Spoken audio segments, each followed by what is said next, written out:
হাসনাতের বিপক্ষে মুন্সি নির্বাচন করতে পারবেন কিনা আদালত থেকে যা জানা গেল।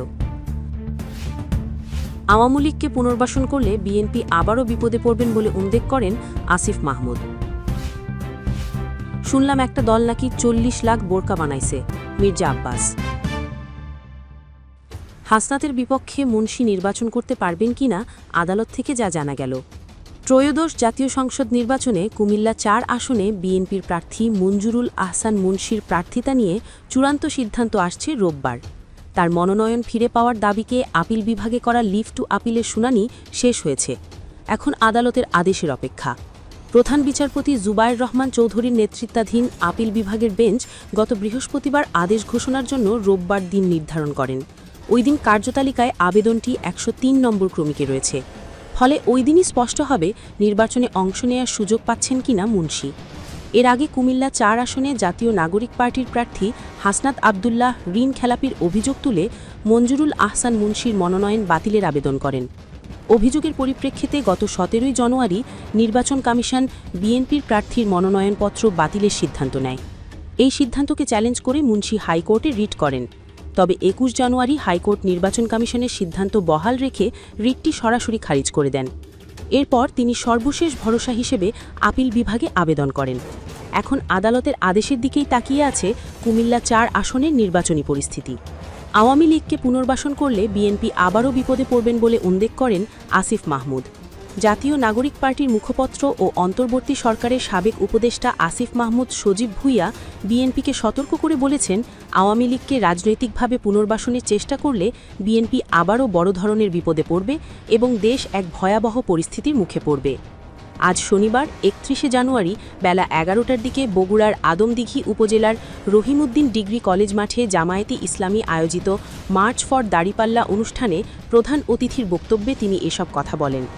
আসিফ মাহমুদ বিএনপির চেয়ারম্যান তারেক রহমানকে উদ্দেশ্য করে বলেন, আওয়ামী লীগ ও শেখ হাসিনাকে রাজনীতিতে ফেরানোর বিষয়ে দলটির ইতিবাচক বক্তব্য অত্যন্ত উদ্বেগজনক। তিনি উল্লেখ করেন, শহীদ রাষ্ট্রপতি জিয়াউর রহমান আওয়ামী লীগকে রাজনীতিতে ফেরার সুযোগ দিয়ে একটি বড় ভুল করেছিলেন, যার খেসাত দেশকে দীর্ঘ সময় দিতে হয়েছে। তিনি আরও যোগ করেন, বাকশাল কায়েমকারী এই শক্তিকে ফেরানোর কারণেই বেগম খালেদা জিয়াকে শেষ জীবনে অসীম কষ্ট পেতে হয়েছে এবং ১/১১ সময় ষড়যন্ত্রের মাধ্যমে বিএনপির মেরুদণ্ড ভেঙে দেওয়ার চেষ্টা করা হয়েছিল। ভবিষ্যতে দেশে আওয়ামী ফ্যাসিবাদ রোধ করতে তিনি গণভোটে হ্যাঁ ভোট দেওয়ার আহ্বান জানান, যাতে জনগণের প্রকৃত মতামতের প্রতিফলন ঘটে। জামায়াতে ইসলামীর বগুড়া ৩ আসনের প্রার্থী নূর মোহাম্মদ আবু তাহেরের সভাপতিত্বে অনুষ্ঠানে স্থানীয় জামায়াত ও ছাত্র শিবিরের বিভিন্ন পর্যায়ের নেতারা উপস্থিত ছিলেন। জাতীয় সংসদ নির্বাচনকে সামনে রেখে একটি দল বোরকা ব্যবহার করে জাল ভোট দেওয়ার আশঙ্কা প্রকাশ করেছেন বিএনপির স্থায়ী কমিটির সদস্য ও ঢাকা ৮ আসনের প্রার্থী মির্জা আব্বাস। শনিবার দুপুরে রাজধানী পল্টনে আনন্দ ভবন কমিউনিটি সেন্টারে হজ, রিক্রুটিং ও ট্রাভেল এজেন্সির মালিকদের সঙ্গে এক মতবিনিময় সভায় কড়া হুঁশিয়ারি তিনি বলেন, শুনলাম একটা দল নাকি ৪০ লাখ বোরকা বানাইছে, অর্থাৎ পুরুষরা মহিলাদের বুথে নিয়ে আসবে এমনটাও হতে পারে। আমি শ্রদ্ধা করি, আমার মাও বোরকা পরতেন, কিন্তু বোরকা পরে জাল ভোট দিতে আসবেন, এটা আমরা সহ্য করব না, এটাকে ধরতে হবে। মির্জা আব্বাস বলেন, আমরা একটি স্বচ্ছ নির্বাচন চাই। সরকার এবং নির্বাচন কমিশন দেশবাসীকে একটি ভালো নির্বাচন উপহার দেবে, এটাই আমাদের প্রত্যাশা। তবে ফলাফল ঘোষণায় যদি ১২ ঘণ্টার বেশি দেরি করা হয়, তাহলে বুঝতে হবে তাদের মধ্যে অসৎ উদ্দেশ্য আছে। কোনো ধরনের অসততার কারণে জনগণের কষ্টার্জিত ভোটাধিকার নষ্ট হতে দেওয়া হবে না। দেশ ও জাতি বর্তমানে একটি অস্বস্তিকর অবস্থার মধ্য দিয়ে যাচ্ছে মন্তব্য করেন বিএনপির এই নেতা। ভালো আছি না খারাপ আছি, এটা একেকজন একেকভাবে ব্যাখ্যা করতে পারে। আমার ব্যাখ্যা হলো, হাসিনার সময় আমরা যে অবস্থায় ছিলাম এখন সে অবস্থায় নেই। একটি জায়গায় ভালো আছি, পুলিশ এখন আর উপদ্রব করে না। এই একটি দিক ছাড়া অন্য কোনো দিক থেকে আমরা ভালো নেই।